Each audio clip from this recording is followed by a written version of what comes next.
warahmatullahi wabarakatuh. Waalaikumsalam. Alhamdulillahirabbil alamin wa bihi nasta'inu ala umuri dunya waddin. Wassalatu wassalamu ala asyrofil anbiya'i wal mursalin sayyidina maulana Muhammadin wa ala alihi wa sahbihi ajma'in. Rabbi shrah li sadri wa yassir li amri wa hlul 'uqdatam min lisani yafqahu qawli, amma ba'du. Yang terhormat Ibu Kepala SMP UT Bumi Kartini Jepara, Ibu Evana Aisyah Zahro SPDPR. Yang kami hormati pula Bapak Ibu Dewan Guru SMP Unggulan Terpadu Bumi Kartini Jepara yang telah menyempatkan waktu di acara kami pada siang hari ini. Bapak Ibu sekalian, perkenankanlah kami di sini menyampaikan susunan acara pada siang hari ini. Yang pertama yaitu pembukaan, yang kedua adalah sambutan dari Ibu Kepala Sekolah, yang ketiga adalah materi penyampaian atau diseminasi tentang budaya positif, yang keempat adalah diskusi atau tanya jawab, yang kelima adalah penutup. Menginjak acara yang pertama yaitu pembukaan, marilah kita buka acara kita pada siang hari ini dengan bacaan basmalah. Mari saya hentarkan Bismillahirrahmanirrahim. Acara yang kedua yaitu sambutan dari Ibu Kepala SMP UT Bumi Kartini Jepara, Ibu Evana Aisyah Zahro SPDPR. Waktu dan tempat kami persilakan.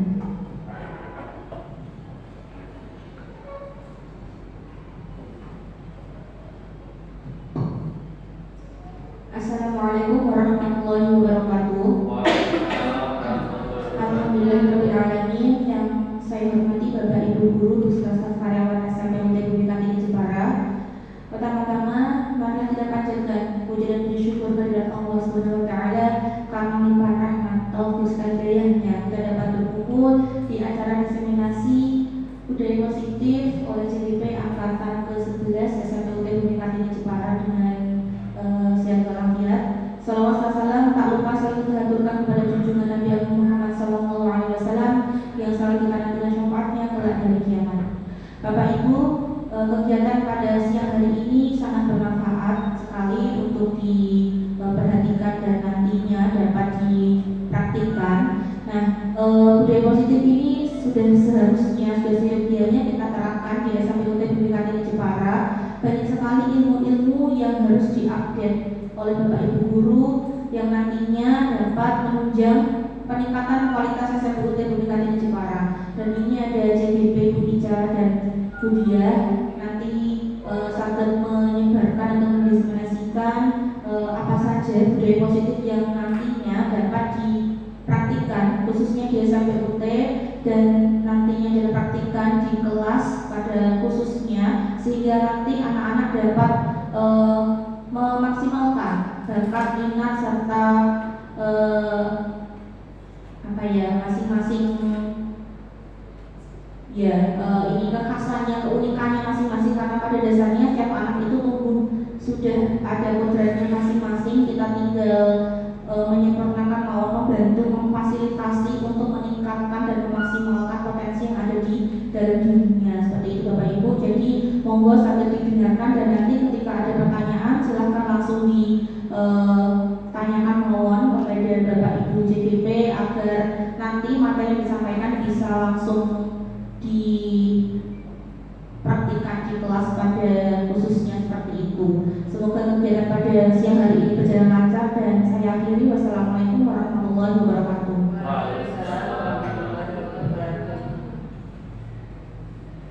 Terima kasih banyak atas sambutannya Ibu Evana Aisyah Zahro. Acara selanjutnya yaitu pemaparan atau diseminasi budaya positif oleh kami CGB Angkatan 11 dari Kabupaten Jepara. Dari sebelah kiri saya ada Ibu Siti Mardiah dan saya sendiri Ismi Mafruhatul. Assalamualaikum warahmatullahi wabarakatuh. Bagaimana kabarnya Bapak Ibu siang hari ini?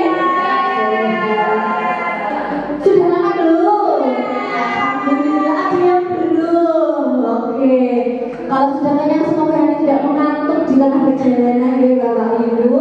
Jadi terima kasih sudah menyempatkan waktunya di siang hari yang cukup terik ini ya untuk mendengarkan saya menyampaikan, memaparkan tentang pemahaman dari inti dari budaya positif. Jadi saya ingin menekankan di sini bahwa saya di sini bukan berarti saya sudah menjadi sang ahli gitu ya Bapak Ibu, tapi saya hanya ingin berbagi terhadap apa yang sudah saya dapatkan selama saya menjalani pendidikan guru penggerak ini.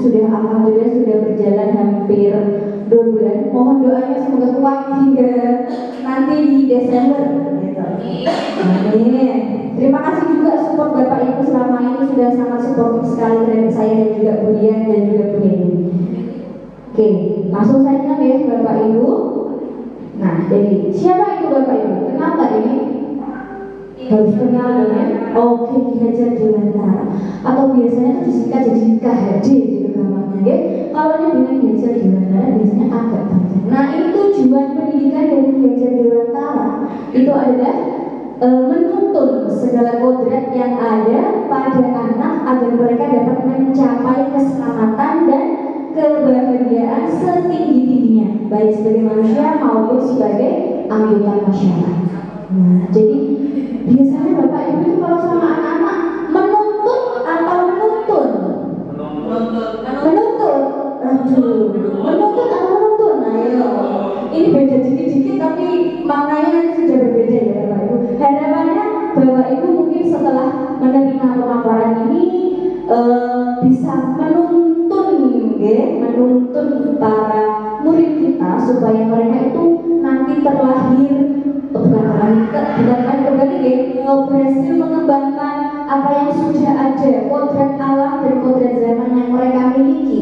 Jadi kita bisa mengembangkan bakat dan minat yang dimiliki oleh anak-anak. Jadi kita tidak boleh memaksakan seluruh anak harus pintar olimpiade matematika misalnya seperti itu ya, tapi kita harus melihat potensi dari masing-masing anak. Nah, ini ada beberapa hal yang mungkin nanti akan saya sampaikan. Langsung saja. Yang pertama, kita praktik ya Bapak Ibu ya. Coba lihat, tengok kanan kirinya. Punya pasangan masing-masing ya. Waduh, mau tak Fadel sama Bu Syifa ya. Aduh, nggak harus pegang, nggak harus dipegang.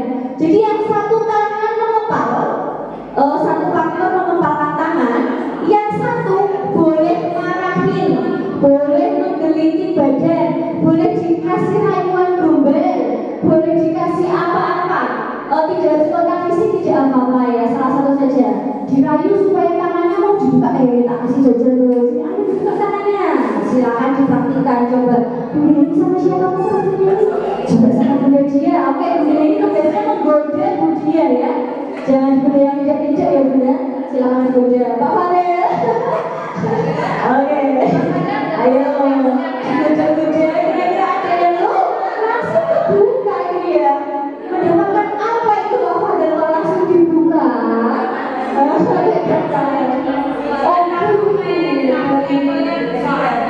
Nah, oke. Ada yang berhasil tidak membuka tangannya? Tidak bisa. Oke, kita lihat dulu ya pertanyaan pertama. Apakah Anda baik partner A atau B membuka tangan kepala Anda? Siapa tadi yang membuka kepala tangannya?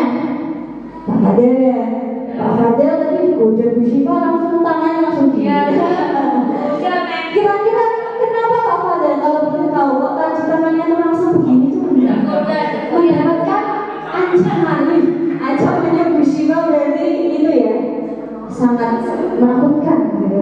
Oke, mendapatkan ancaman bagi yang menutup kepala tangan. Tadi kenapa tetap ditutup? Rahasia, isinya apa ya? Rahasia lah itu urusan saya gitu ya.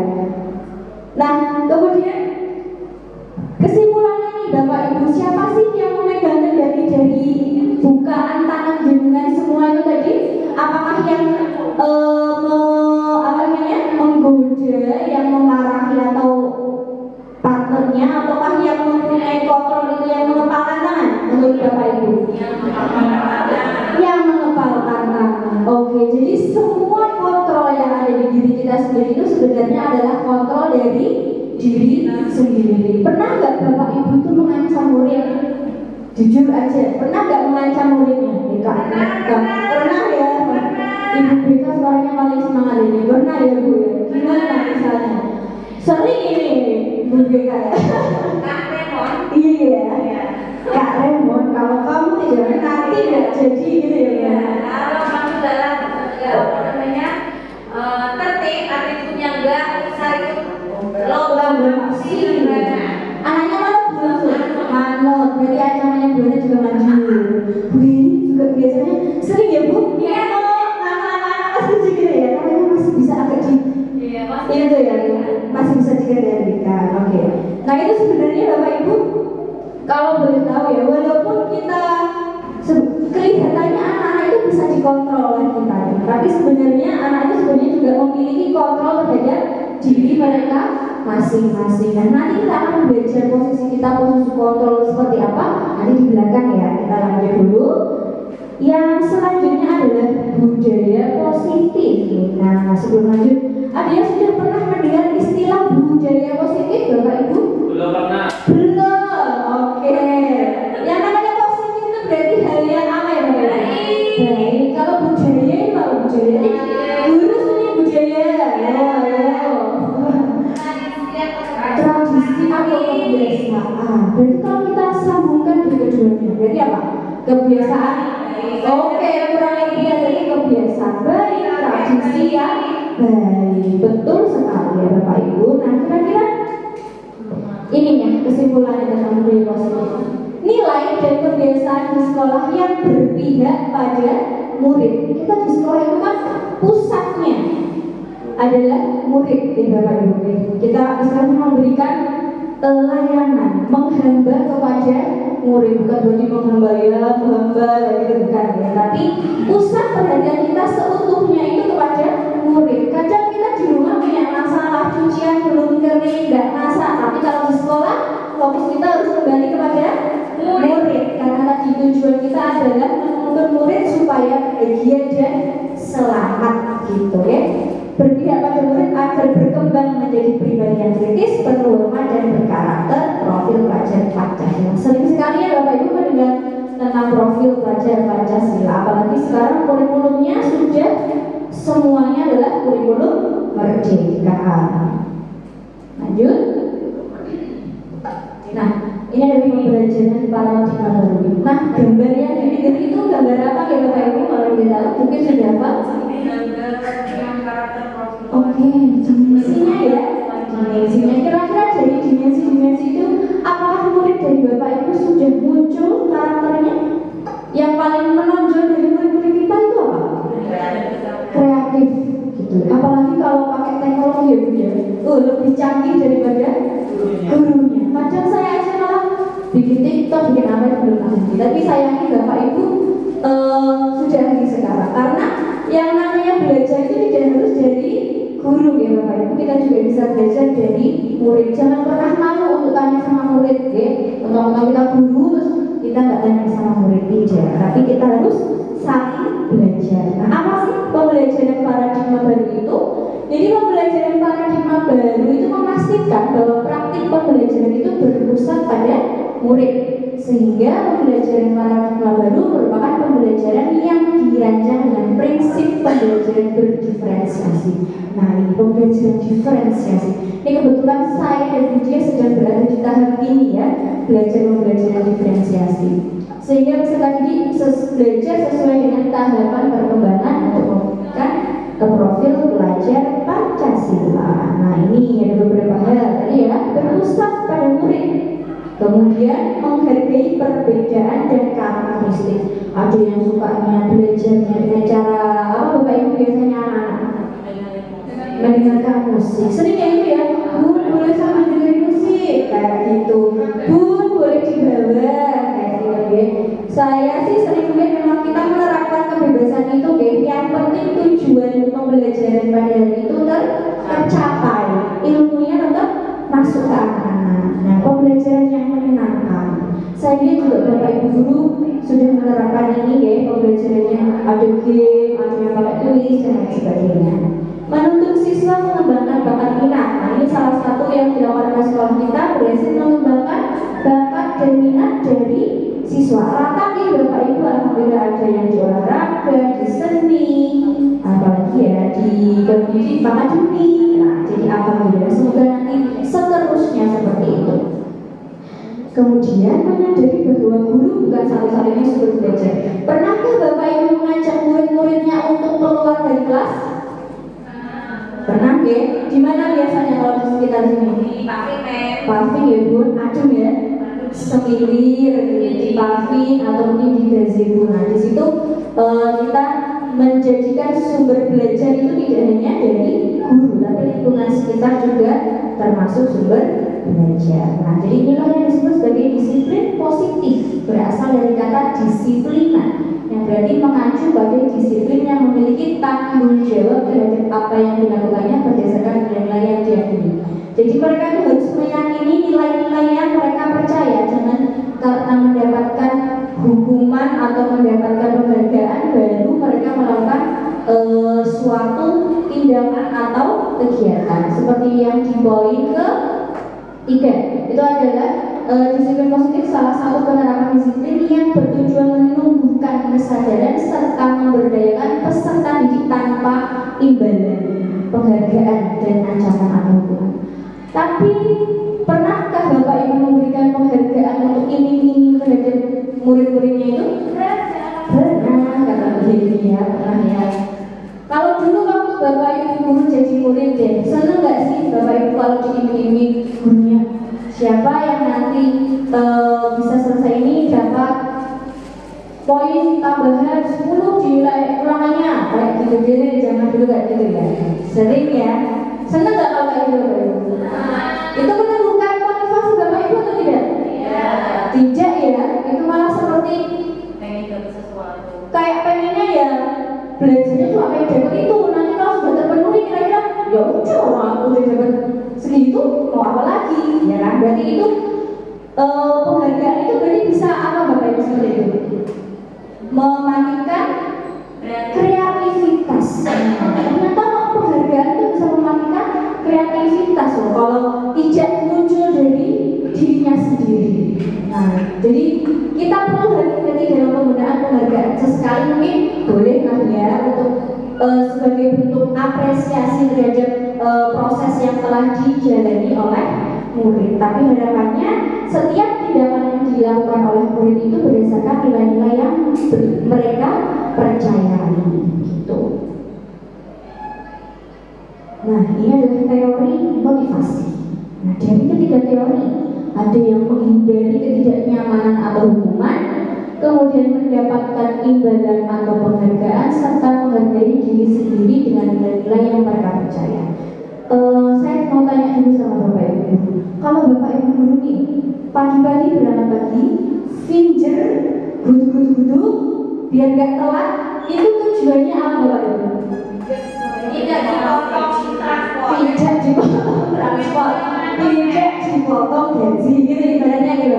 Berarti motivasinya Bapak Ibu masih yang mana nih? Dilihat dulu. Masih Antara menghindari ketidaknyamanan sama mendapatkan imbalan. Kan pernah ya ada penghargaan guru prestasi terbaik, begitu kan pernah ada ya Bapak Ibu imbalan seperti itu.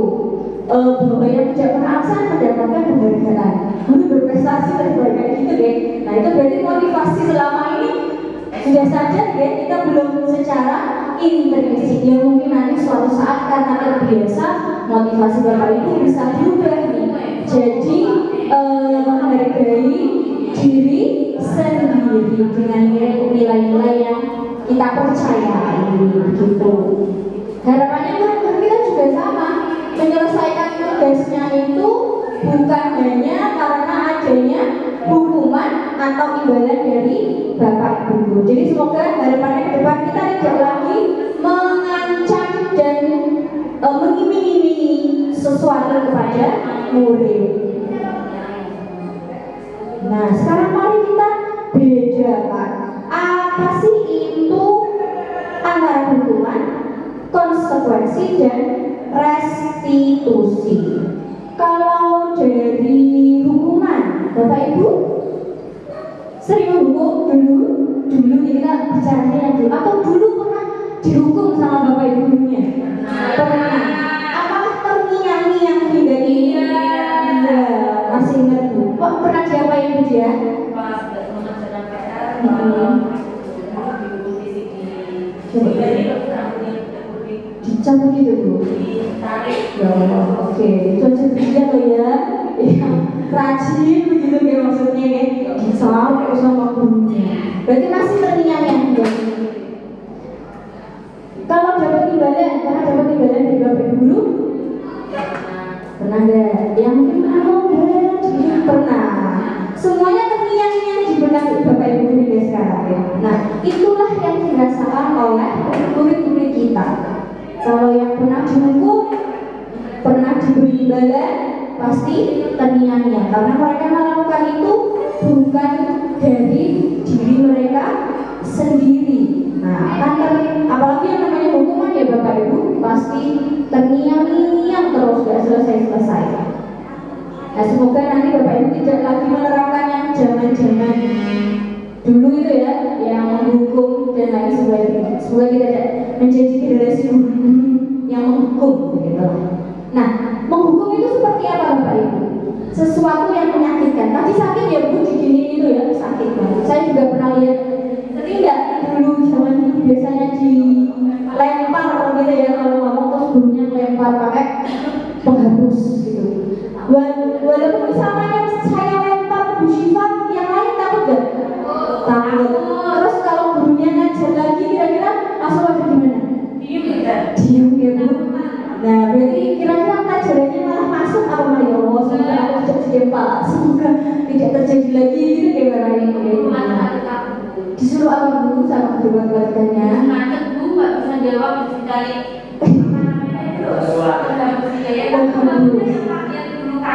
Iya kan zaman dulu masih kaku ya Bu, belum pakai ini ya. Buana enggak kan, tapi kan bukan buana sih. Oh bukan, alhamdulillah. Dulu juga saya punya guru matematika seperti itu Bapak. Jadi disuruh masuk ke kolom meja sampai pelajaran selesai. Dan gurunya kan gebrak gini kan, anaknya di bawah situ. Nah kayak gitu. Tidak nyaman untuk murid jangka panjang ataupun jangka pendek. Nah sampai sekarang ya Bu masih terngiang-ngiang. Kemudian murid tersakiti, terpaksa dan awas nih ulang lagi. Kayak Raymond tadi ya, awas nih kalau nggak pakai atribut lagi. Awas kok awas gitu. Kemudian konsekuensi, mari kita bedakan. Memerlukan monitoring dan supervisi dari guru terus-menerus. Ya kita mengawasi, gitu ya. Kita mengawasi. Kemudian mendorong kepatuhan anak belajar taat peraturan. Jadi kita mengajak anak untuk menaati peraturannya, kita arahkan. Mereka ini loh ada peraturannya seperti ini. Dibuat oleh guru dan murid. Kemudian selanjutnya mencoba mengontrol anak dengan penguatan positif. Jadi hal-hal yang positif. Kemudian untuk restitusi, nah ini mungkin istilah baru ya, restitusi. Murid bertanggung jawab untuk perilakunya. Harapannya di tahap restitusi ini bukan lagi Bapak Ibu guru yang memunculkan gagasan atau tawaran bagaimana sih seorang murid itu harus bertanggung jawab terhadap tindakannya. Tapi murid itu sendiri yang harus bertanggung jawab. Misalkan Kak Remon tadi atributnya nggak lengkap nih. Maaf ya Kak Remon disebut terus. Atributnya nggak lengkap. Kira-kira apa namanya? Gagasan atau tanggung jawab yang kakak perlu lakukan seperti apa? Ya, jadi anak yang menunjukkan jadi oh iya Bu, nanti kedepannya saya akan lebih teliti dalam menyimpan atribut. Anak-anak seringnya begitu ya Bapak Ibu, sudah lengkap sebenarnya. Tapi kalau pulang sekolah kadang lupa naruh. Terus paginya temannya yang nggak punya lihat nganggur, nggak bisa nih nganggur dikit diambil dipakai. Nah semoga yang seperti itu lagi nggak muncul di murid kita. Jadi anak-anak bisa bertanggung jawab terhadap tindakannya. Kemudian murid mendapatkan penguatan. Jadi dengan tadi mereka bisa bertanggung jawab sendiri, mereka menguatkan kepribadian mereka, karakter mereka ya. Anak memecahkan masalah ya. Jadi bukan kita yang memecahkan masalah, tapi kita menuntun. Yuk diajak satu persatu. Nah mereka yang menyelesaikan masalahnya sendiri, tetap berada di jalur yang lurus gitu. Dan kita arahkan. Kemudian masalah terpecahkan dan murid akhirnya bertanggung jawab. Nah ini adalah tujuan akhir kita Bapak Ibu, supaya kita bisa menerapkan restitusi di murid-murid kita. Nah kita main sedikit ya Bapak Ibu ya. Saya punya permainan sedikit. Ini ada si Froggy, ada si kodok yang mau melintas dari pinggir sungai ke sungai yang lainnya. Ya, kita akan bantu si Froggy untuk menyeberang. Jangan sampai Froggy-nya nanti kecemplung ya. Dia punya 5 nyawa. Kalau kucing punya 7, kalau ini hanya 5. Nah, nanti akan ada pilihan, ada suatu cerita atau suatu pernyataan. Nanti akan ada hukuman atau konsekuensi. Nanti Bapak Ibu pilih yang mana. Kita mulai dulu. 3, 2, 1. Nah, kita lihat membersihkan coretan yang dibuatnya di meja tulis. Nah, jadi tadi penjelasan konsekuensi. Kenapa konsekuensi Bapak Ibu? Iya kenapa konsekuensi? Kira-kira? Sesuai. Dan biasanya sudah ada peraturan di Bapak Ibu bahwa tidak boleh mencoret-coret. Nah, kita lihat apakah Froggy akan selamat? Oke, dia selamat. Alhamdulillah. Selanjutnya, membersihkan tumpahan air di meja tulis karena tersenggol pada saat belajar. Konsekuensi. Ini hampir sama dengan seperti tadi ya. Oke, selamat lagi. Semoga dia selamat sampai akhir. Seru kan jadinya bisa lihat kok dengan teman-teman. Dia masih bisa selamat, dia masih punya nyawa. Alhamdulillah dia masih bisa selamat ya. Nyawa yang tidak dikebut, mari kita selamatkan dia. Kehilangan 10 menit jam istirahat untuk mengerjakan tugas karena terlambat konsekuensi. Semoga saya tidak oke. Berjemur di lapangan basket pukul 12 siang karena ngobrol dengan teman. Hukuman. Aduh, saya deg-degan karena tadi salah ya Bu. Kemudian lari mengelilingi lapangan basket 2 kali karena terlambat 10 menit. Nah, ini pelajaran PJOK, pas pelajaran PJOK konsekuensi. Karena sesuai dengan pelajarannya gitu ya. Alhamdulillah. Kemudian terlambat hadir di pembelajaran dari 15 menit dan diminta untuk tinggal 15 menit sesudah kelas selesai. Konsekuensi. Oke. Murid diminta untuk push up 15 kali karena tidak menggunakan masker ke sekolah. Dengan push up hukuman kita lihat. Oke. Murid diminta bertelanjang kaki sepanjang hari karena tidak menggunakan sepatu warna hitam. Jadi nggak boleh pakai sepatu dari pagi sampai hukuman ya. Nah, kayak gini kan sebenarnya bisa diselesaikan dengan lebih bijak ya Bapak Ibu. Tidak harus terus anaknya nggak boleh pakai sepatu terus. Mencatat 100 kali tidak butuh kalimat saya tidak akan terlambat lagi. Konsekuensi itu betul ya? Oke betul. Itu biasanya hukumannya kan tidak yang terlalu menyakitkan begitu ya Bapak Ibu ya. Dan biasanya tertulis di peraturan sekolah. Membersihkan WC karena menggunakan pensil kawan. Nugelnya pensil teman disuruh nguras WC satu sekolah misalnya. Nggak nyambung ya Bapak Ibu. Hukuman. Oke. Kemudian dua soal lagi, menggantikan kertas tugas teman yang telah dicoret-coret. Sanksi. Oke, satu langkah lagi. Apakah Froggy akan selamat atau terjebur? Lari mengelilingi lapangan basket 2 kali karena terlambat hadir di sekolah. Hukuman. Beri tepuk tangan untuk Froggy yang sudah bisa melewati rintangan dengan baik walaupun sempat terjebur 2 kali, gitu ya. Semoga si Froggy lain kali bisa melangkah dengan lebih hati-hati. Nah, kalau tadi kita sudah ngecek nih tentang hukuman dan konsekuensi, sekarang ada sebuah cerita. Kita coba analisis cerita yang ada di depan. Ini ada seorang anak bernama Iva. Dia sedang belajar di pelajaran matematika, tapi dia tidak begitu menguasai, sehingga pada saat jam pelajaran tersebut dia lebih banyak berdiam diri dan menggambar di buku pelajaran. Kemudian diingatkan oleh Pak Seno untuk ditegur dan ditanyai sebuah pertanyaan. Kira-kira kalau Bapak Ibu lagi pelajaran nih, terus Bapak Ibu sibuk sendiri menggambar atau apa, menulis mencoret-coret, tiba-tiba ditegur sama gurunya, dikasih pertanyaan secara tiba-tiba, kaget gak? Gugup gak?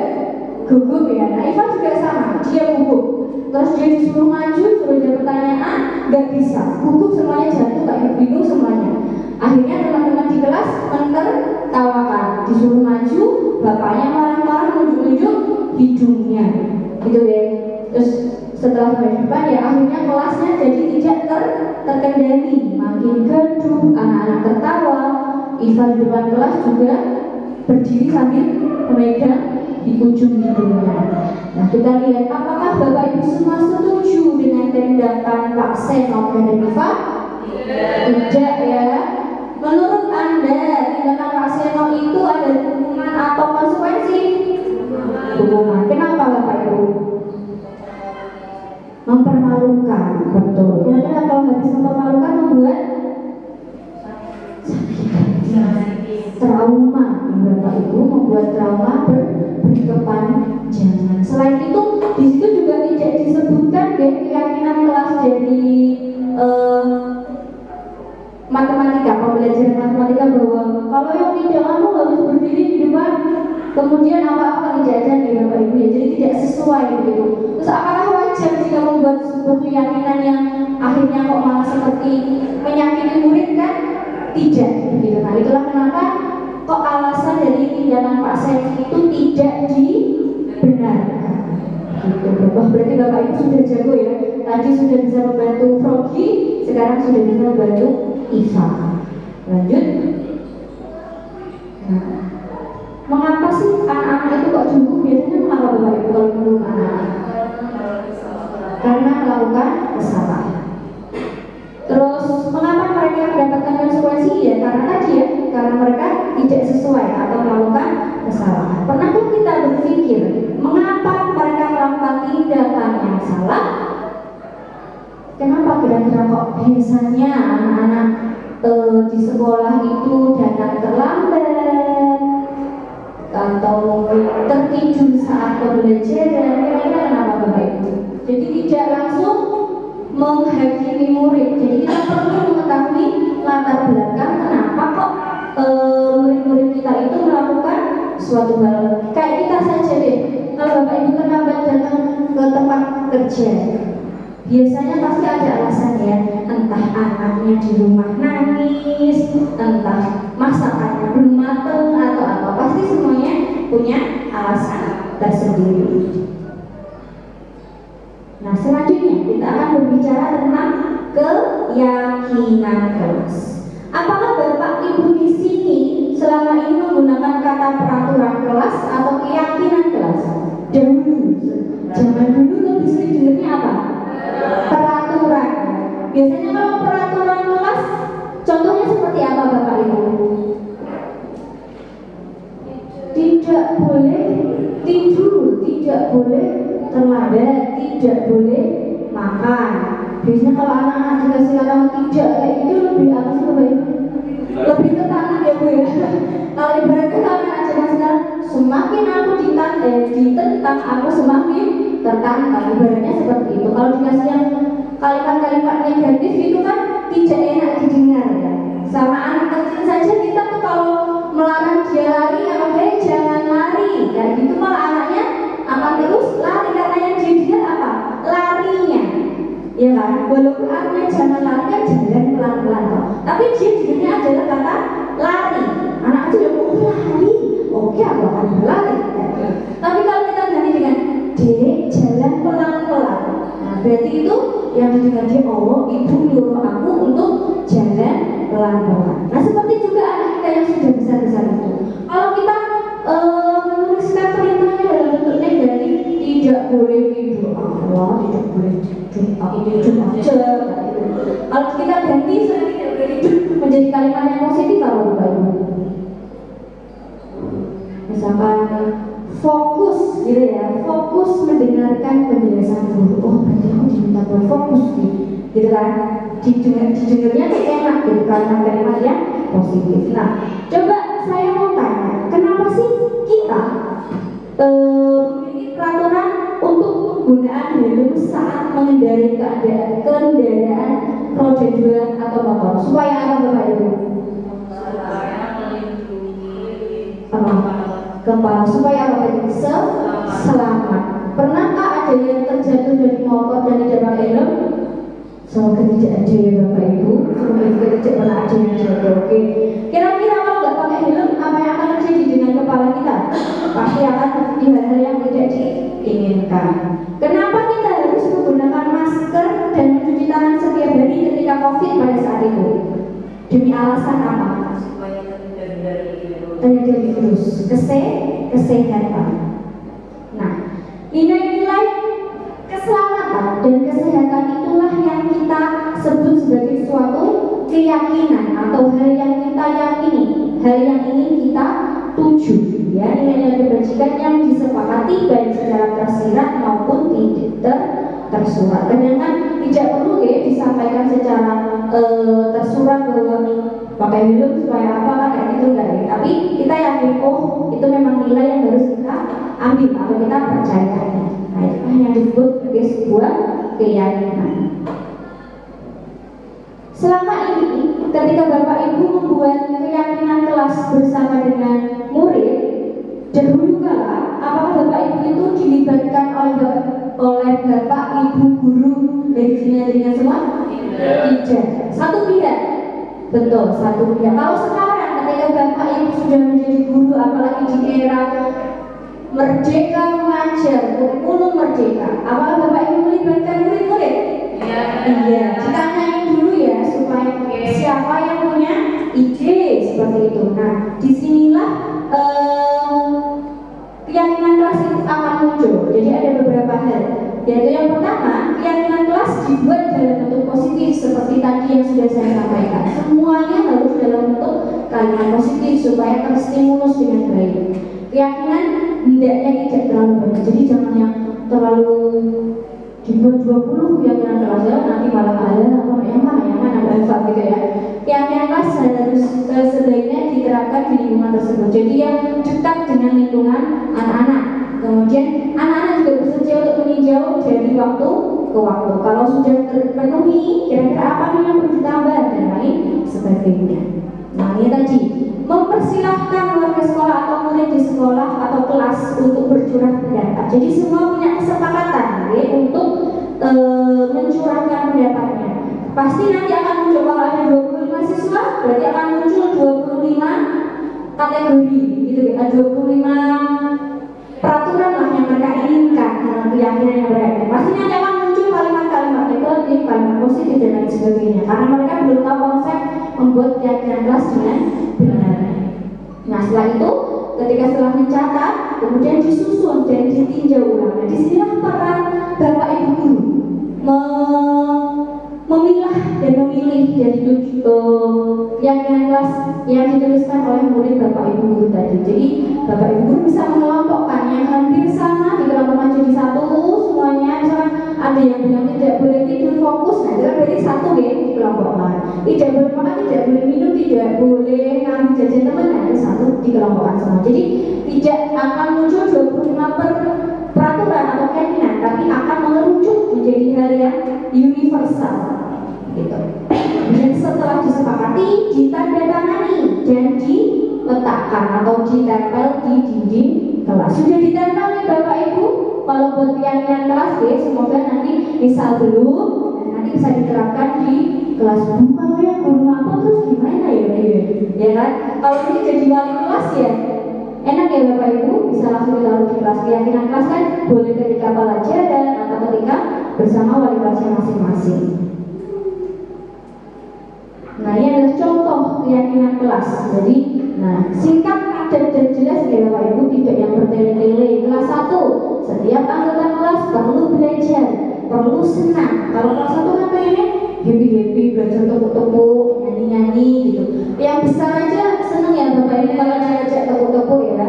Bunda Yana tepuk cemara gitu ya Bunda Yana ya. Nah, itu adalah contoh-contoh singkat. Tidak ada kalimat negatif ya di situ ya. Semuanya positif. Nah, harapannya nanti Bapak Ibu juga bisa menerapkan hal tersebut. Kalau mungkin yang kemarin sudah membuat dan masih ada yang negatif, nanti bisa disesuaikan atau ditinjau kembali peraturannya. Nah, ini adalah kebutuhan dasar manusia, ada diterima dan disayang, kemudian penguasaan, kesenangan, kebebasan, dan bertahan hidup. Yang paling Bapak Ibu ingin kuasai mana sih? Atau semuanya ingin dikuasai? Antara diterima dan disayang, pasti setiap orang ingin diterima ya. Lah ini makanya disebut sebagai kebutuhan dasar, karena semuanya ingin dipenuhi. Apa sih itu diterima dan disayang? Diterima dan disayang adalah, nih, mari kita lihat penjelasannya. Nah, diterima dan disayang dapat terpenuhi dengan memahami karakter satu sama lain, saling menghargai, saling menghormati, dan berkomunikasi dengan baik. Seperti Bapak Ibu ketika bekerja di suatu instansi, diterima dengan baik, ketika berpendapat juga diterima, di rumah juga bisa berkomunikasi baik dengan keluarga, itu seneng nggak rasanya Bapak Ibu? Enggak blunder ya. Nah, itulah yang namanya diterima dan disayang. Anak-anak juga sama, mereka akan merasa dihargai kalau keberadaannya itu dianggap oleh Bapak Ibu guru. Kadang kalau kata orang zaman dulu ya, yang diingat oleh guru-guru itu anak yang ya, antara yang apa Bapak Ibu?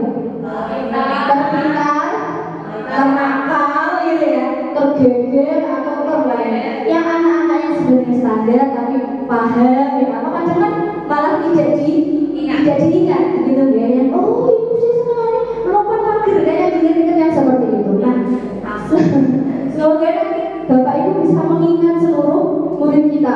Ya kita berarti hafal ya dengan karakter masing-masing anak seperti itu. Itulah berarti bahwa kita sudah menerapkan kebutuhan dasar kepada murid kita, itu diterima dan disayang. Penguasaan, semua memiliki kemampuan dan motivasi diri.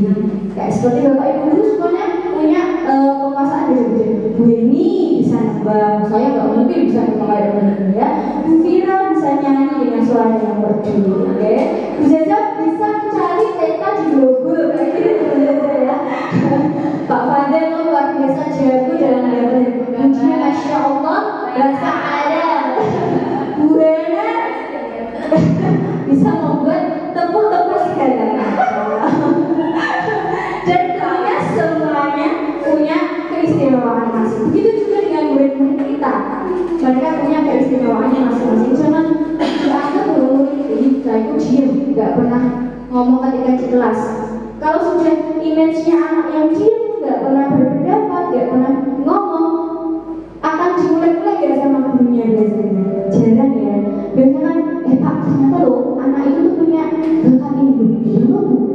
Kayaknya tak anaknya diem. Oh jangan salah, ternyata itu punya bakat tertentu. Nah semoga nanti kita bisa menggali seluruh potensi yang ada di murid. Nah senang yang suka jalan-jalan, yang suka nge-game, itu kesenangannya masing-masing. Gak boleh ibarat kata gak boleh dihalangi atau dipaido gitu ya Bapak Ibu, karena pasti kesenangannya setiap orang itu berbeda. Kalau saya sukanya zaman kuliah lihat K-pop, lihat apa-apa, sekarang sudah lu katanya nggak boleh dulu lah ya, sekarang sudah pensiun, sudah gak punya waktu.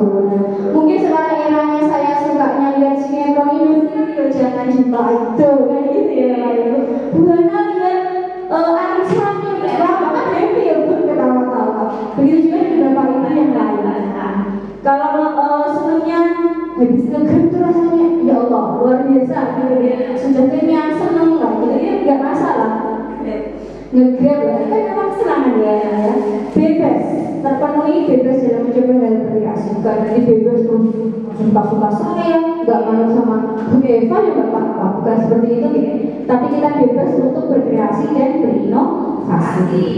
Nah, selanjutnya tadi di awal kita sempat ngobrol tadi ketika Bapak Ibu kontrol ya, kita memperhatikan yang namanya kontrol atau dari sini akan belajar tentang posisi kontrol guru.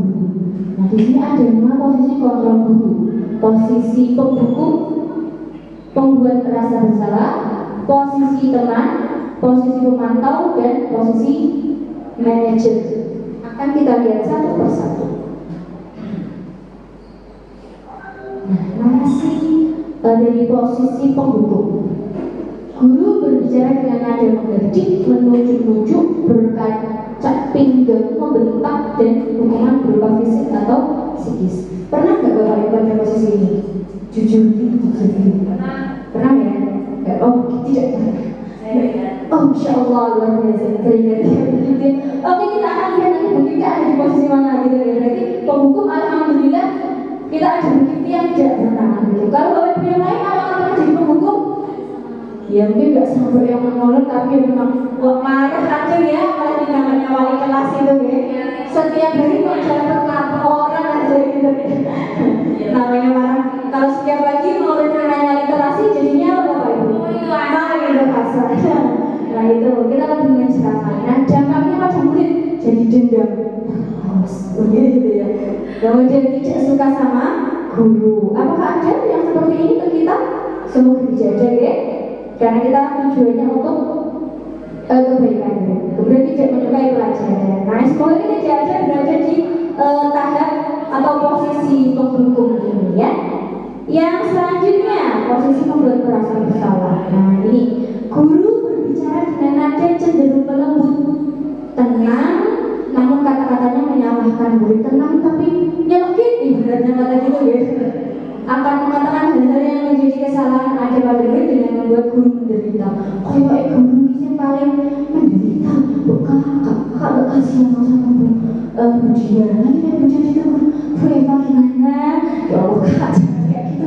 Nanti Bu dipanggil Budia kayak gitu. Ya Allah kak jangan kayak gitu lah kak. Walau hanya Budia, kayak kalau hanya Bu Eva yang manggil ya, hal yang lebih tinggi gimana nanti? Pernah gak Bapak Ibu pernah ya? Mau kelas itu diberikan kayak ya Allah nah cucu sih terus tahap capek marah terus ya Allah Gusti kayak masih gitu sama anak sendiri macam gitu ya Bapak Ibu. Nah itu membuat anak merasa bersalah, menjadi rendah diri dan menarik diri dari nikmat. Aku bisa melihat dia, nanti orang kayak gitu. Aku gak berani melihat dia, aku gak mau dia benar. Nah seperti itu ya. Semoga sih tidak ada Bapak Ibu ya. Ini yang membuat merasa bersalah.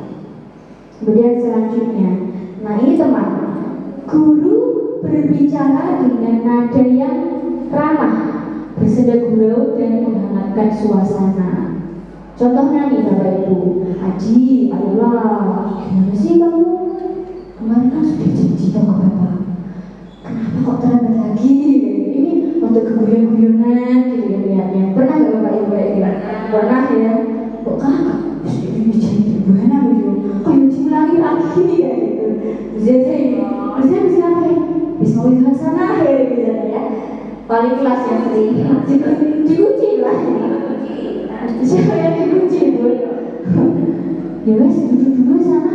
Nanti Pak Guru bantu wes. Daya kamu beri dulu gak Bapak? Kira-kira itu menyelesaikan masalah murid gak Bapak Ibu? Enggak ya. Jadi muridnya tergantung dengan gurunya. Kayak nanti juga diampuni lah sama Bu Ana. Gak usah bawa atribut. Nanti diampuni juga bagi apa-apa gitu. Oh belum tahu aja nanti tiba-tiba poinnya udah full mentok gitu ya Bu. Siap mengulanginya. Murid tidak mandiri, tergantung pada satu orang serta tidak berpikir untuk dirinya sendiri. Jadi dia tidak dia berpikirnya ya suka saja, pasti tidak akan dimarahin lagi. Nah ini adalah yang keempat, yaitu pemantau. Yang namanya pemantau itu berarti apa Bapak Ibu? Kita pantau nih. Jadi apa? Kita lihat dulu ya. Nah, murid paham dengan konsekuensi yang harus dijalankan karena telah melanggar salah satu peraturan sekolah. Guru tidak menunjukkan suatu emosi berlebihan, menjadi marah atau membuat merasa bersalah. Murid tetap dibuat tidak nyaman, yaitu dengan harus tinggal kelas pada waktu jam istirahat dan mengerjakan tugas. Guru tetap harus memantau murid pada saat mengerjakan tugas di jam istirahat karena murid tidak bisa ditinggal seorang diri. Nah, ibarat katanya muridnya belum ada motivasi atau kesadaran bahwa ya Allah, berarti aku benar-benar bersalah dan benar-benar bertanggung jawab. Dia masih di sana Pak Fadil kayak gitu. Jadi dia melakukannya masih berdasarkan pemantauan. Jadi Bapak Ibu guru nggak perlu nih sampai marah. Dia sudah tahu kalau dia salah. Anak-anak sudah tahu kalau anak-anak itu salah. Dipanggil aja, udah Kak dulu sini. Tanyain, kakak tadi ngapain? Enggak, itu Bu, terlambat di pelajaran Buhena misalnya kayak gitu. Tahu ya harus apa? Dia belum tahu mereka sebenarnya tentang tanggung jawabnya. Tapi ibarat katanya kita masih tetap harus mengawasi bagaimana sih mereka untuk menyelesaikan masalah tersebut. Nah, ini nih posisi terakhir, posisi kontrol terakhir manajer. Yang namanya manajer kalau di sebuah perusahaan itu berarti apa sih Bapak Ibu? Iya betul, ya berarti kita yang kasih. Tapi bukan berarti bahwa kita manajer terus kita yang mengontrol murid, tapi muridnya lah yang bisa mengontrol dirinya sendiri gitu. Posisi di mana guru berbuat sesuatu bersama murid, jadi duduk berdua dengan murid ya Bapak Ibu ya. Kemudian mempersilahkan murid mempertanggungjawabkan perilakunya, mendukung murid agar dapat menemukan solusi atau permasalahannya sendiri. Bila guru mengambil posisi pemantau, guru akan melihat apa konsekuensinya, apa peraturannya. Namun pada posisi manajer, guru akan mengembalikan tanggung jawab pada murid untuk mencari jalan keluar permasalahannya, tentunya dengan bimbingan dari guru. Jadi ketika berada di tahap manajer ini, Bapak Ibu guru mendampingi murid untuk menemukan solusi atau bagaimana mereka bertanggung jawab terhadap apa yang telah mereka lakukan gitu. Jadi mereka ditanyai, kenapa kok kakak tadi berbuat seperti itu, ceritain dong gimana tadi kejadiannya kayak gitu ya. Selama ini Bapak Ibu sudah seperti itu atau belum? Ya kadang kalau sedang dalam tahap itu ya Bapak Ibu ya, kalau memang kita juga menyadari dan seperti itu ya, kita melaksanakannya. Namun kadang di beberapa poin ya kita jadi demam gitu. Tapi harapannya semoga nanti Bapak Ibu semua bisa menjadi pada posisi kontrol sebagai manajer. Jadi kita bisa membantu murid untuk menjadi lebih mandiri, takut sama guru, mereka tidak takut terhadap ancaman, mereka tidak teriming-iming oleh imbalan, tapi mereka sendiri yang memiliki motivasi terhadap keinginan atau apa sih yang akan mereka lakukan. Begitu juga dengan kita, tidak hanya murid, tapi ketika kita orang dewasa juga sama. Harapannya Bapak Ibu guru juga melakukan hal yang sama. Nah, ini adalah restitusi ya. Tadi di awal sudah sempat saya sampaikan tentang restitusi. Apa tadi restitusi? Jadi proses penciptaan kondisi bagi murid untuk memperbaiki kesalahan mereka sehingga mereka bisa kembali pada kelompok mereka dengan karakter yang lebih kuat. Biasanya Bapak Ibu kalau murid yang bermasalah itu ketika setelah dipanggil oleh baik wali kelas atau guru BK, ketika mereka kembali ke dalam kelas itu mereka biasanya memiliki perasaan apa Bapak Ibu? Apalagi kalau namanya disebut aja dipanggil, Kak ini silahkan menuju ke kantor menemui Bunda ini. Gimana perasaan mereka? Apa gitu ya? Kan itu semuanya nanti ini ya, teman-temannya akan ketika kembali boleh gitu ya. Ketika kembali kayak gitu ya. Nah, harapannya dengan proses restitusi ini, ketika murid kembali ke kelas, ketika murid kembali ke kelompoknya tadi, itu mereka tidak ada apa ya namanya rasa yang tapi mereka tetap bisa tenang. Karakter mereka malah lebih kuat loh. Gak apa, aku memang tadi salah kok, jadi aku memang harus bertanggung jawab. Jadi mereka punya kepercayaan diri untuk kembali ke kelompoknya. Jangan malah ketika keluar dari habis di dipanggil gurunya, misalkan habis bermasalah, mereka menjadi karakternya lebih menciut lah atau tidak percaya diri. Jadi begitu. Jadi restitusi itu harapannya anak-anak karakternya semakin lebih baik gitu, karena mereka dibantu oleh bapak ibu guru semua menemukan solusi atau masalah. Jadi bukan kita yang merasakan penyelesaian ya bapak ibu. Kakak harus pilih A atau B, tapi mereka sendiri yang memilih.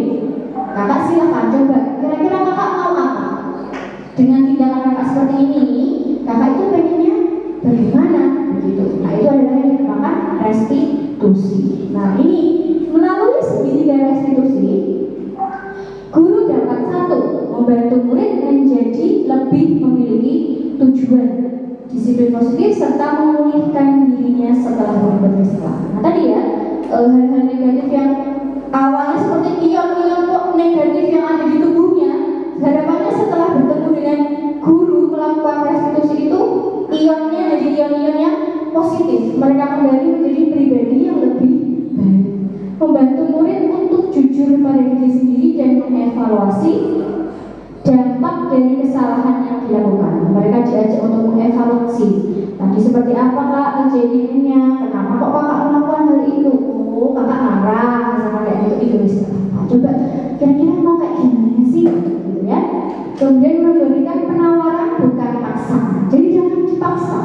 Kakak pokoknya berarti setelah ini kamu harus minta maaf ke pak ini, habis itu kamu harus mengganti, misalkan habis pecahkan bola, misalkan bolanya habis bermain bola, bermain sepak bola, bolanya meletus atau gimana, nah kakaknya harus setelah minta maaf kamu harus mengganti kayak gitu. Tidak boleh memaksakan seperti itu, tapi mereka yang harus punya inisiatif. Kalau memang mau diganti, ya harus mereka yang memunculkan ide itu, bukan dari bapak ibu guru. Jadi mereka tidak ada merasa tertekan atau salah yang berkepanjangan gitu. Menstabilkan identitas, kemudian validasi, yang terakhir adalah menanyakan keyakinan. Nah, di menstabilkan identitas itu kita menstabilkan dulu identitas siswa, gitu ya. Jadi awalnya, yang awalnya salah kita coba tenangkan dulu, kita stabilkan identitasnya. Jangan kalau salah itu salah kayak gitu misalnya. Kemudian yang kedua tadi adalah validasi tindakan yang salah. Kita membantu mereka untuk tenang dengan mengatakan misalkan nggak apa-apa kok kak berbuat salah. Hal itu adalah yang merasakan karena kesempurnaan hanya milik siapa bapak ibu? Allah Subhanahu wa Ta'ala. Saya yakin juga bapak ibu guru, saya sendiri tidak punya kesalahan. Jadi wajar jika kita membuat kesalahan. Anak-anak juga perlu diberi pemahaman seperti itu. Jadi bukan berarti kita sekolah di sini kita selalu benar. Kita wajib, wajar berbuat suatu kesalahan. Begitu juga dengan murid kita. Sama yang lain adalah menanyakan keyakinan. Jadi di menanyakan keyakinan anak dikembalikan. Keyakinan kelas apa sih yang mereka miliki? Gitu. Misalkan tadi setelah pembelajaran IPA, misalkan habis praktik di lab, keyakinan kelasnya adalah mengembalikan alat praktik ke tempatnya. Gitu. Nah, ternyata tidak mengembalikan, berarti sudah sesuai keyakinan kelas belum kak? Kayak gitu ya. Nah itu mereka ditanya, kira-kira kakak mau gimana? Gitu. Nanti mereka yang menentukan masalah. Ini adalah contoh praktik segitiga restitusi yang saya lakukan. Ini seringan ya Bapak Ibu. Nah, ini adalah saya sama Kak Kalisa. Oke, tidak apa. Nah, di sini ada beberapa proses yang saya lakukan. Nanti ada setelahnya Bapak Ibu. Jadi habis ini ya.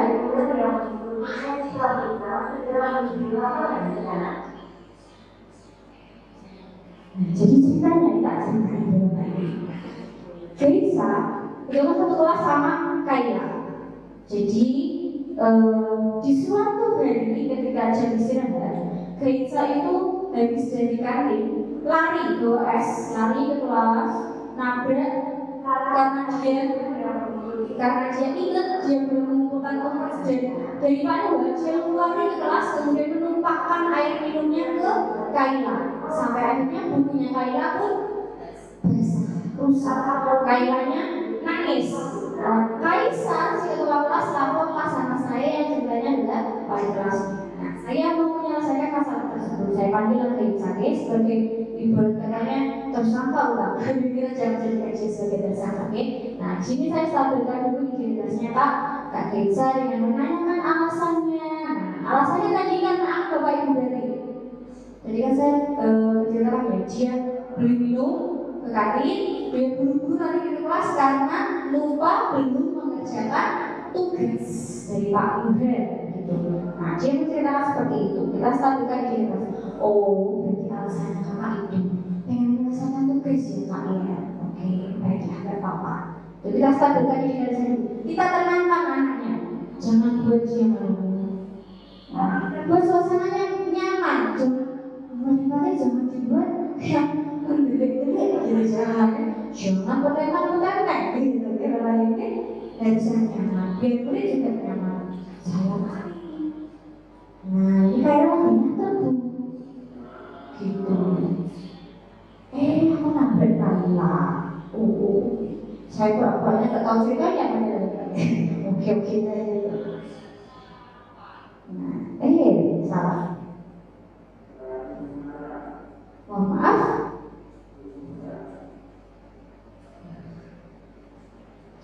Selesai ya. Nah, ini tadi ya, langsung saja. Tadi sampai menstabilkan identitasnya, kemudian juga mengajak dia untuk mencari permasalahannya dan menyelesaikannya. Nah, di sini Kak Gaisa memutuskan untuk bertanggung jawabnya adalah kira-kira apa Bapak Ibu kalau Bapak Ibu berada di posisi Gaisa? Kalau tadi ya, kesalahannya dia menumpahkan air minum di buku catatan. Meminta maaf, yang pertama harus meminta maaf. Yang kedua, mau diapakan kira-kira buku catatannya yang bahasa itu? Mengganti. Bagaimana? Ya kalau bukunya bahasa buku semua gimana? Ya, dibicarakan baik-baik dengan Kaila, gitu kan? Baiknya jangan terus merasa dia nggak terima soalnya malah nggak mau, jangan sampai seperti itu ya Bapak Ibu. Tetap harus dia bisa memunculkan ide-ide untuk dia bisa bertanggung jawab gitu. Nah, jadi biar Krisanya yang menempat solusinya, bukan saya di sini. Saya hanya iya mado saja sambil menanyakan kira-kira keyakinan kelas apa sih Bapak Ibu. Berarti tadi yang tidak dipatuhi oleh Krisa berlari bawa minuman lagi. Misalkan keyakinan kelasnya seperti apa kalau seperti itu? Apa ya? Misalkan seperti berjalan dengan tenang di dalam kelas. Bapak Ibu senang nggak kalau murid-muridnya itu sering berlari-larian di dalam kelas? Ada waktunya yang diperlukan ya, kalau lagi game atau lagi kegiatan yang anak perlu berlari-lari ya lari-lari. Kalau istirahat itu kan waktunya teman-teman yang bersantai, udah lari-lari. Itu berarti tidak sesuai dengan keyakinan kelas sampai akhirnya yang menimbulkan suatu masalah. Dia menyadari itu, dia menyadari bahwa dirinya salah. Makanya tadi dia menunjukkan gagasan untuk meminta maaf dan mengganti buku yang basah. Nah, itu saja Bapak Ibu ya, sudah selesai. Tadi ada 7 hal yang saya sampaikan, tidak usah banyak-banyak karena sebenarnya saya yakin Bapak Ibu kurang lebih itu sudah menerapkan hal-hal itu di sekolah ini, insya Allah karena Bapak Ibu sudah membekali diri. Begitu juga dengan dari yayasan yang sudah sering kali gitu memberikan ilmu kepada kita. Bapak Ibu juga pernah belajar mandiri lewat PMM ya Bapak Ibu ya. Nah, semoga nanti bisa dilanjutkan dibuka PMM-nya gitu ya. Nah, jadi nanti jika memang ada yang kurang tepat dengan apa yang selama ini Bapak Ibu laksanakan, bisa diperbaiki. Jadi sekali lagi saya tidak mau menggurui Bapak Ibu di sini, tapi saya hanya ingin menyampaikan pemahaman saya. Jika mungkin dirasa apa yang saya sampaikan tadi juga masih kurang tepat, nanti bisa bisa tadi kurang tepat di bagian ini. Saya sangat menerima sekali saran dan masukan. Nah, sekarang kita refleksi dulu nih. Kalau habis satu pembelajaran itu biasanya Bapak Ibu refleksi dulu nih ya sama anak. Kira-kira pelajaran apa yang dapat Bapak Ibu ambil selama mengikuti kegiatan ini? Raise please. Nah, siapa yang mau raise? Ayo, masalah ini. Ayo, cepat sekali. masa nanti ya ngaji kan ya. Oh, kayak mau pegang mic dong ya. Kamu mau kira-kira apa Bapak Ibu tadi yang Bapak Ibu pelajari tentang apa saja? Yang paling diingat disiplin, budaya positif, restitusi, terus apa lagi? Kebutuhan dasar. Oh iya, terus apa Bu? Motivasi, sama tadi ada lagi membuat keyakinan jelas. Nah, perasaan Bapak Ibu sepanjang mengikuti kegiatan hari ini bagaimana Bapak Ibu? Senang. Kadang-kadang ngantuknya ya Bapak Ibu memang siang dari semoga tetap muncul kesenangan harinya. Semoga tadi senang karena sempat bermain sama Froggy dan melihat Froggy yang tercebur gitu ya. Tadi begini itu ada Froggy tadi ya. Oh, kalau nggak lihat nanti tak lihatin ya Bu itu ada cebur tadi. Gitu nanti bisa belajar. Nah, selanjutnya saya atau Bapak Ibu akan menjadi guru yang seperti apa setelah mengikuti kegiatan ini. Nah, ini mimpi atau visi Bapak Ibu setelah mengikuti kegiatan ini tuh harapannya menjadi guru yang seperti apa? Coba sama.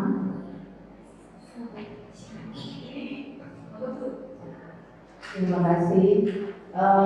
Setelah kegiatan ini, saya akan berusaha menjadi guru yang bisa menerapkan disiplin positif dengan tujuan untuk menumbuhkan atau memunculkan motivasi intrinsik siswa atau memunculkan kesadaran diri siswa itu sendiri.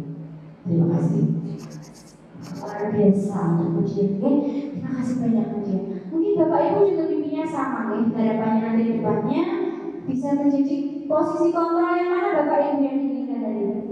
Manajer ya, yang manajer kemudian juga bisa menerapkan skill institusi dengan lebih baik, menumbuhkan tanggung jawab dan kesadaran atau motivasi intrinsik dari para murid kita masing-masing seperti itu. Nah, semoga harapannya semua mimpi-mimpi itu bisa terwujud. Dan demikian dari saya, mohon maaf sekali kalau mungkin ada penyampaian ada yang kurang nyaman, ada yang kurang tepat, begitu Bapak Ibu. Mohon maaf sekali lagi. Ada sesi tanya jawab mungkin satu atau dua pertanyaan atau sudah cukup ya, sudah paham semua ya. Masya Allah luar biasa. Dan Bapak Ibu tepuk tangan untuk Bapak Ibu semua dan sudah ini. Saya akan lagi rekan saya di CGP Angkatan 11 untuk menutup kegiatan pada siang hingga sore hari ini. Sudah menjadi 2 jam ya Pak. Terima kasih sekali. Oke, ini dia ujian. Moga kemudian. Terima kasih Bapak Ibu yang hebat atas partisipasinya dan kesediaannya untuk mengikuti agenda diseminasi budaya positif dari kita berdua, dari saya, Ibu Siti Matia dan rekan saya, Ibu Isma Nisa. Semoga apa yang kita dapatkan pada hari ini bisa bermanfaat bagi diri kita dan juga Bapak Ibu. Kalau ingat untuk siapa Bapak Ibu? Murid-murid kita. Semoga kita bisa menjadi guru yang lebih baik, memahami posisi kita sebagai guru, sebagai manajer, dan bisa menerapkan tahapan segitiga restitusi dengan baik ketika menghadapi anak yang sedang melakukan suatu kesalahan. Terima kasih Bapak Ibu, kami mohon undur diri. Jika ada kata-kata yang kurang berkenan atau kehilafan dari kami mohon maaf yang sebesar-besarnya. Akhirul kalam, wallahu muwaffiq. Wassalamualaikum warahmatullahi wabarakatuh. Selamat berjalan semua.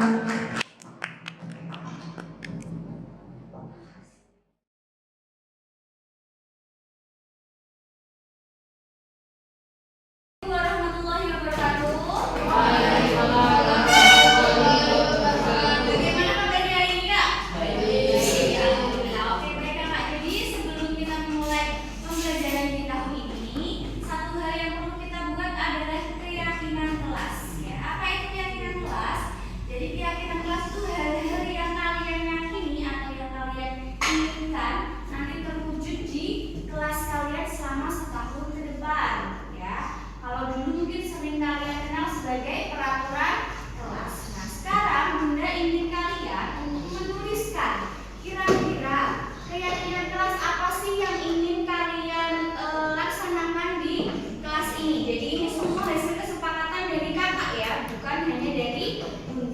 chat. Setelah ini Bunda akan membagikan sticky note ya. Nanti silahkan kakak tuliskan apa saja yang kalian ingin terjadi di kelas ini. Misalnya contohnya, boleh nggak misalnya kita itu minumnya ketika jam istirahat hanya di luar. Silahkan ditulis aja makan minum di jam istirahat di luar. Jadi supaya kelasnya bau apa?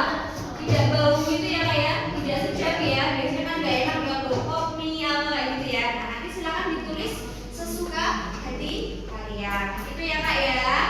Ini yang pink buat yang cewek-cewek. Yang cowok-cowok kuning ya.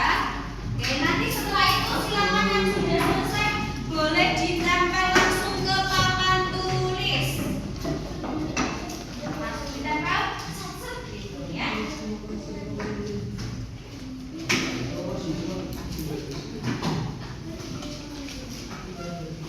Keyakinan kelasnya bebas terserah kakak. Silakan ditulis apapun keyakinan kelas yang ingin kalian wujudkan di kelas ini atau yang sering kalian kenal mungkin ketika waktu itu adalah kelas. Siapa yang belum? Sudah? Alif. Oke, silakan dituliskan semuanya. Bolpen, bolpen. Silakan ditulis. Silakan ya, udah beri waktu 1 menit. Jawab. Ya.